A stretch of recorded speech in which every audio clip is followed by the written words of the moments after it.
আয়ুব বাচ্চু মারা গেছেন, বেজবাবা অসুস্থ, জেমসের বয়সও কম হয়নি, মাইকেল জ্যাকসন মারা গেছেন বহুদিন আগে। নতুন ফানি ভিডিও বানাবে না আর মিস্টার বিন। সালমান শাহ কখনো বাংলা সিনেমায় আসবে না।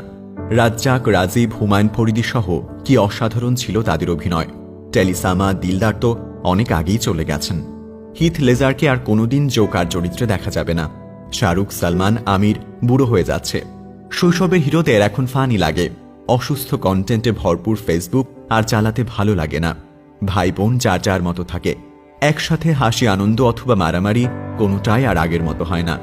আক্ষরিক অর্থেই আমরা এই পৃথিবীর সবচাইতে ভাগ্যবান জেনারেশন।